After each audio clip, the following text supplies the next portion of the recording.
Parlons maintenant de vos capitales. À chaque saison, c'est près de 140 000 spectateurs qui assistent aux matchs de votre équipe de baseball de la Ligue Can-Am au stade de Canac. C'est également près de 100 employés qui travaillent chaque soir pour rendre cette soirée de baseball inoubliable. Comme vous le constaterez dans le reportage de Jonathan Fournier, les capitales, c'est plus que du baseball.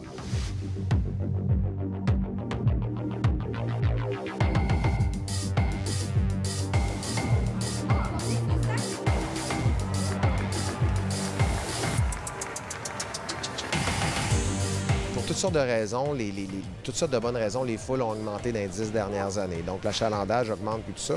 Et on nous disait souvent, surtout là, quand on parle de 2012, 2013, 2014, moi, on gagne des championnats, les gens viennent.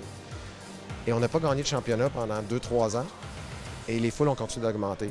Et ça, ce que ça nous dit, puis on le voit par les sondages, c'est que de plus en plus, les gens qui n'aiment pas nécessairement le baseball, mais qui veulent avoir un happening, de quoi de le fun, ils viennent ici. On le vit particulièrement en série, quand c'est plein, c'est bruyant, c'est très intimidant pour l'autre équipe. On entend souvent parler de leur part et tout ça. Fait que, c'est cliché à dire peut-être, mais c'est le 10e joueur dans ce cas-ci. Il nous pousse, ça nous motive les journées un peu plus tough. Parce que, il ne faut pas oublier qu'au baseball, c'est 100 games, c'est 110 games avec les séries.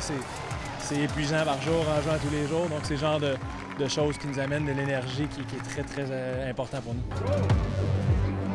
Juste un début de saison comme on a eu cette année, c'est à peu près 23 matchs en 33 jours. Donc, c'est des longues heures dès le début le matin qui se terminent très tard. Donc, c'est important avec toutes les heures qui sont mises ici qu'avec les gens, on retrouve cette énergie-là. Plusieurs choses à planifier là, avant que le match débute. Là, vous avez une espèce de menu. Oui, exactement. Nous autres, on appelle ça un promo script. En fait, tout est déjà prévu. On le sait. Qui va être nommé, quel discours, tous les partenaires. J'ai 4 filles aux promotions. J'ai un capi, j'ai une animatrice. Les 4 doivent savoir quoi faire exactement à quel moment, que j'ai besoin d'eux. Faut que ça roule. La première personne qui vient me rejoindre ici dans la section TELUS. À animer la foule, à faire leur expliquer nos promotions, qu'est-ce qui se passe, les faire participer à nos jeux. On a des jeux, on les amène sur le terrain. Des fois, c'est moi qui monte dans les estrades. Le baseball, c'est plaisant comme activité, comme sport en général. Fait que les gens, quand ils voient qu'il y a un mouvement de masse, si on veut, qu'il y a quelque chose à embarquer, ils embarquent, puis c'est vraiment, ça prend 2 secondes.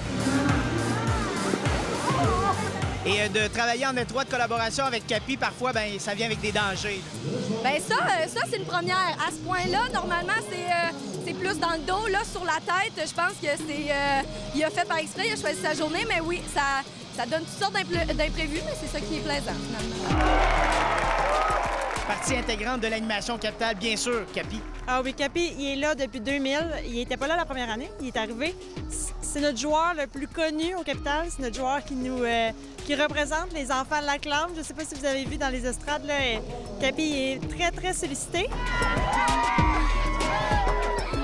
Capi est drôle, il est un peu maladroit, on va se le dire, mais il a tout le temps des idées pour faire animer les gens, faire amuser. Il n'y a jamais de temps mort avec lui, ça bouge. C'est sans arrêt. Puis là, on parle vraiment des concessions, on parle de l'animation, des gens maintenant qui, avec le stade Canac, les jeux avec CBV, le synthétique, il y a encore plus d'organisation dans tout ça. Donc, c'est du stock. C'est plus de 80 employés. Avec les joueurs, c'est plus de 100 employés. Donc, ça prend une certaine coordination pour arriver à gérer ça tous les soirs. Les galeries de presse dans les amphithéâtres sportifs sont presque toujours en hauteur. Le stade Canac ne fait pas exception. Bienvenue sur la galerie. On réalise en venant ici que c'est quelque chose de spécial. T'sais, oui, il y a toute l'histoire derrière le stade et ce qui s'est passé ici, mais il y a aussi toutes les nouveautés qui sont amenées après année, que ce soit le synthétique ou la terrasse ou la zone famille maintenant. Fait qu'il y a toujours des belles nouveautés, le fun à découvrir aussi. C'est l'équipe de rêve. Fait que eux, dans le fond, en avant-match, ils vont sur le terrain avec les joueurs puis ils restent là pour les hymnes nationaux.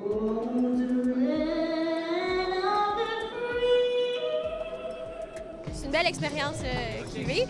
Puis on prend pas mal tous les âges, là, entre 4 et 12 ans. Bien sûr, des jeunes joueurs de baseball. Oui, exactement. Fait qu'ils vivent un peu c'est quoi l'avant-match, ils peuvent rencontrer les joueurs en même temps. Puis après, ils restent pour la partie. L'article le plus populaire, que les gens prennent le plus, c'est lequel? Je dirais la casquette, la casquette officielle, mais c'est elle qui porte sur le terrain. OK. Donc, c'est la même casquette que les joueurs. Oui, puis les gilets aussi. Les gilets, ils en prennent beaucoup. Ouais. Les gilets, est-ce que c'est souvent des gilets de certains joueurs? Y a-t-il un joueur en particulier qui ressort?